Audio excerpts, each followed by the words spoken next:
You know that feeling? The end of the year is creeping up and the pressure's on, right? At home, at work, it's everywhere. So today we're going to talk about finding your happy time. And we're going to do that by looking at how we can intentionally make the world right around us just a little bit better. It all starts with two big questions. All right, first up, let's talk about our personal lives.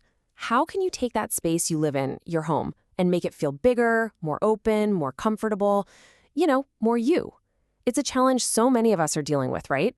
And then on the flip side, there's our professional lives. How do we get through those tricky end-of-year projects and, all the team drama that can pop up? How do we make work just feel smoother? Let's dive in. Okay, so let's kick things off at home.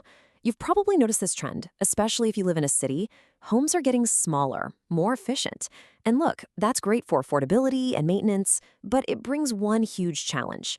How do you make a tiny space actually feel functional and, comfortable to live in? And when we say small, we mean it. We're often talking about places that are just 36 to 45 square meters. I mean, that is not a lot of room to play with. So it really proves that the key isn't about the size of the place itself, but all about how smart you are with the space you've got. But here's the good news. There are some really solid design principles out there that can totally transform a small home. So we're going to break down 7 essential keys that will help you unlock all that hidden potential in your own place. All right, first up, it's time to tear down those walls. Okay, metaphorically, of course, but the idea is to combine your living room, your dining area, and your kitchen into one big open space. When you do that, you create this amazing sense of flow, and the whole home just instantly feels bigger and so much brighter. Next up, let's talk about furniture that does double duty. This is a total game changer.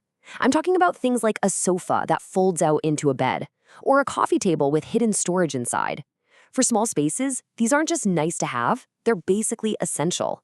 They save you so much room and help you keep all that clutter tucked away and out of sight.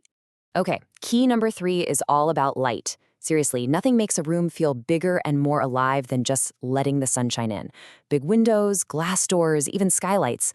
When you let all that natural light pour in, it creates this incredible illusion of space. Plus, it's a huge boost for your mood and even helps with energy efficiency. It's a win-win.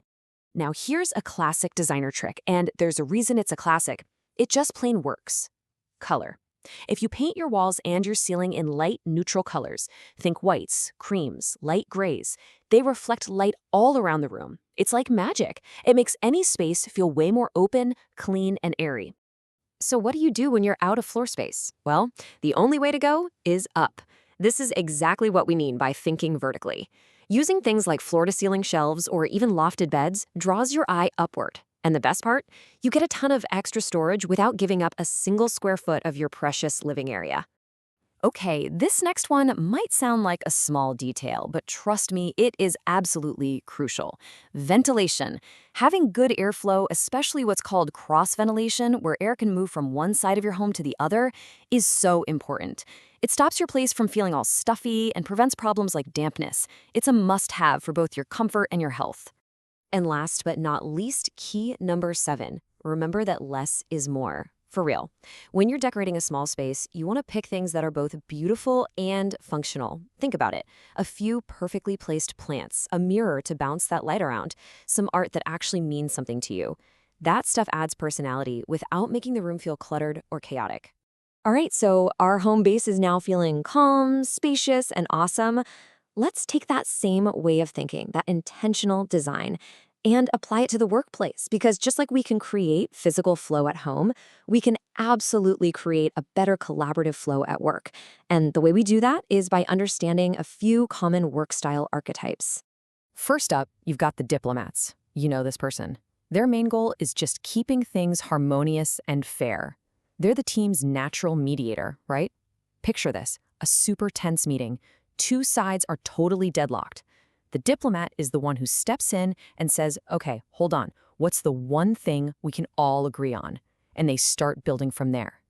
They're all about making sure everyone gets a chance to be heard. Next, we have the guides. And their superpower? It's all about emotional intelligence. Think about it. A huge deadline is coming up, everyone's stressed and burning out. The guide is that teammate who actually checks in on people, offers a hand to someone who's struggling, and somehow keeps morale from tanking. They lead with support, and they make sure the whole team feels seen and ready to get across that finish line together. Then you've got the innovators. These are the creative sparks on the team, the people who see connections that nobody else does. You know, when the whole team just hits a wall trying to solve a problem, the innovator is the one who jumps in with a totally new, maybe even a little weird approach. It energizes the whole group and suddenly opens up all these new possibilities. Their real value is that they're not afraid to challenge how things are usually done. And finally, we have the strategists. Now, their power isn't about being the loudest person in the room. It's about being the most observant. These are the people playing the long game. Before a big presentation, they've already thought through every possible question, and they totally get the office politics going on. They move through these really complex situations with this quiet confidence that just comes from being super prepared and having incredible insight. So we've talked about designing our homes for openness, and we've talked about our work dynamics for better collaboration. So what's the big connection here? It's this idea of intentional action.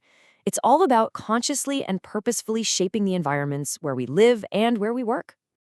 And really, it all boils down to this. Whether you're moving a couch or you're trying to navigate a team meeting, you are actively shaping your own environment and your own experiences. That power to make positive change, it's so much closer than you think. You know, there's this quote from Anne Frank that just nails it. It says, "How wonderful it is that nobody need wait a single moment before starting to improve the world." And that's it, right? We don't have to wait for some big promotion or to buy a new house to start making things better. Improving the world really does start right here, right now, with all those small, deliberate choices we make every day, in our homes and with each other. So, I'll leave you with this one last question.